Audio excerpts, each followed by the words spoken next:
Welcome to Bite at a Time Books, where we read you your favorite classics one bite at a time. My name is Bree Carlile, and I love to read, and wanted to share my passion with listeners like you. Be sure to follow the show on your favorite podcast platform so you get all the new episodes. Or you can follow the show on YouTube, where we have playlists for all the stories. You can find us on all the social medias at Bite at a Time Books, or on our website, biteatatimebooks.com, where you can also sign up for our newsletter for more information on what we're reading and what's coming next for the podcasts. We're part of the Bite at a Time Books Productions Network. If you'd also like to hear what inspired your favorite classic author to write their novels, and what was going on in the world at the time, check out the Bite at a Time Books Behind the Story podcast, Tuesdays, wherever you listen to podcasts. Today we'll be continuing The Return of Sherlock Holmes by Arthur Conan Doyle. The Adventure of the Missing Three-Quarter. Bite 3. Quite true, Watson. The telegram still remains the only solid thing with which we have to deal, and we must not permit our attention to wander away from it. It is to gain light upon the purpose of this telegram that we are now upon our way to Cambridge. The path of our investigation is at present obscure, but I shall be very much surprised if before evening we've not cleared it up, or made a considerable advance along it. It was already dark when we reached the old university city. Holmes took a cab at the station and ordered the man to drive to the house of Dr. Leslie Armstrong. A few minutes later, we had stopped at a large mansion in the busiest thoroughfare. We were shown in, and after a long wait, were at last admitted into the consulting room, where we found the doctor seated behind his table. It argues the degree in which I had lost touch with my profession, that the name of Leslie Armstrong was unknown to me.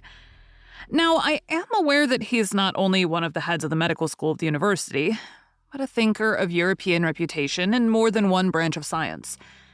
Yet even without knowing his brilliant record, one could not fail to be impressed by a mere glance at the man. The square, massive face, the brooding eyes under the thatched brows, and the granite molding of the inflexible jaw. A man of deep character, a man with an alert mind, grim, ascetic, self-containing, formidable. So I read Dr. Leslie Armstrong. He held my friend's card in his hand, and he looked up with no very pleased expression upon his dour features. I have heard your name, Mr. Sherlock Holmes, and I'm aware of your profession, one of which I by no means approve. In that, Doctor, you will find yourself in agreement with every criminal in the country, said my friend quietly. So far as your efforts are directed towards the suppression of crime, sir, they must have the support of every reasonable member of the community, though I cannot doubt that the official machinery is amply sufficient for the purpose. Where your calling is more open to criticism is when you pry into the secrets of private individuals, when you rake up family matters which are better hidden, and when you incidentally waste the time of men who are more busy than yourself. At the present moment, for example, I should be writing a treatise instead of conversing with you. No doubt, Doctor. And yet the conversation may prove more important than the treatise. Incidentally, I may tell you that we are doing the reverse of what you very justly blame, and that we are endeavoring to prevent anything like public exposure of private matters, which must necessarily follow when once the case is fairly in the hands of the official police. You may look upon me simply as an irregular pioneer who goes in front of the regular forces of the country. I've come to ask you about Mr. Godfrey Staunton. What about him? You know him, do you not? He is an intimate friend of mine. You are aware that he has disappeared? Ah, indeed. There was no change of expression in the rugged features of the doctor. He left his hotel last night. He has not been heard of. No doubt he will return. Tomorrow is the varsity football match. I have no sympathy with these childish games. The young man's fate interests me deeply, since I know him and like him. The football match does not come within my horizon at all. I claim your sympathy, then, in my investigation of Mr. Staunton's fate. Do you know where he is? Certainly not. You've not seen him since yesterday? No, I have not. Was Mr. Staunton a healthy man? Absolutely. Did you ever know him ill?" "Never." Holmes popped a sheet of paper before the doctor's eyes. "Then perhaps you will explain this receipted bill for 13 guineas paid by Mr. Godfrey Staunton last month to Dr. Leslie Armstrong of Cambridge. I picked it out from among the papers upon his desk." The doctor flushed with anger. "I do not feel that there's any reason why I should render an explanation to you, Mr. Holmes." Holmes replaced the bill in his notebook. "If you prefer a public explanation, it must come sooner or later," said he. "I've already told you that I can hush up that which others will be bound to publish, and you would really be wiser to take me into your complete confidence." "I know nothing about it." "Did you hear from Mr. Staunton in London?" "Certainly not." Dear me, the post office again." Holmes sighed wearily. "A most urgent telegram was dispatched to you from London by Godfrey Staunton at 6:15 yesterday evening. A telegram which is undoubtedly associated with his disappearance. And yet you have not had it. It is most culpable. I shall certainly go down to the office here and register a complaint." Dr. Leslie Armstrong sprang up from behind his desk, and his dark face was crimson with fury. "I'll trouble you to walk out of my house, sir," said he. "You can tell your employer, Lord Mount James, that I do not wish to have anything to do either with him or with his agents. No, sir, not another word." He rang the bell furiously.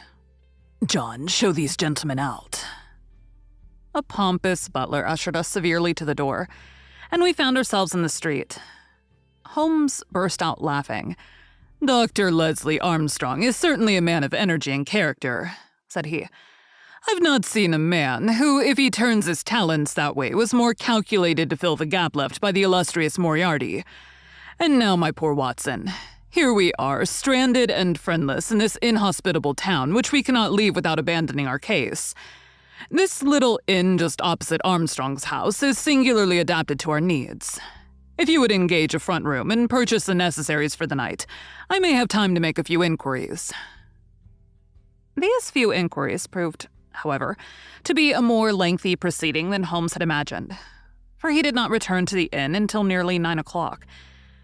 He was pale and dejected, stained with dust, and exhausted with hunger and fatigue.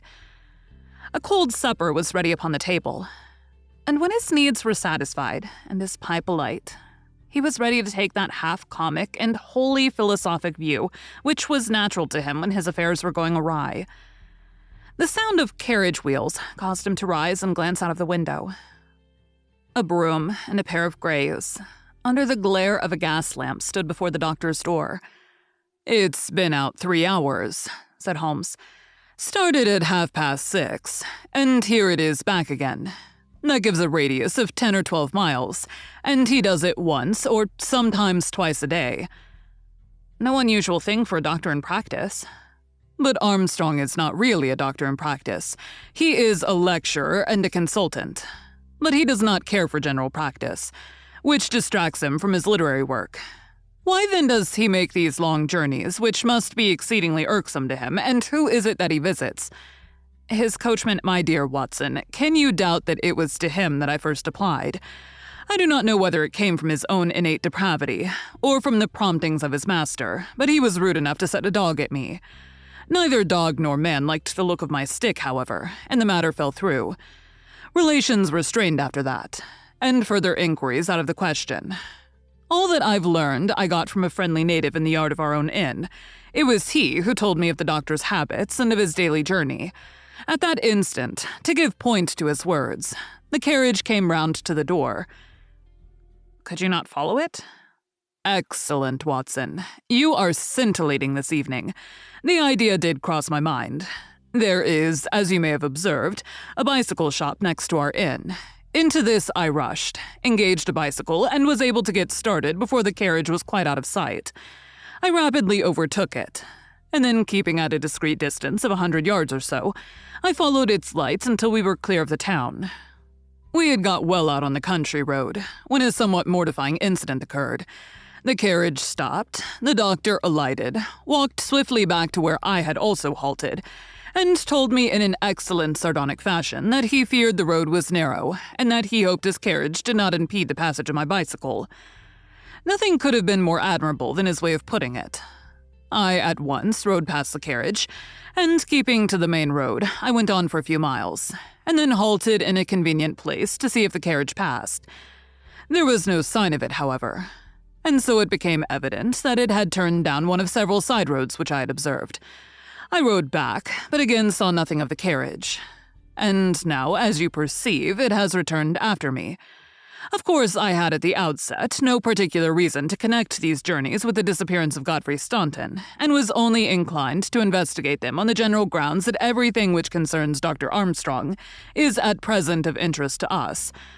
But now that I find he keeps so keen a lookout upon anyone who may follow him on these excursions, the affair appears more important, and I shall not be satisfied until I have made the matter clear. We can follow him tomorrow. Can we? It is not so easy as you seem to think. You are not familiar with Cambridgeshire scenery, are you? It does not lend itself to concealment.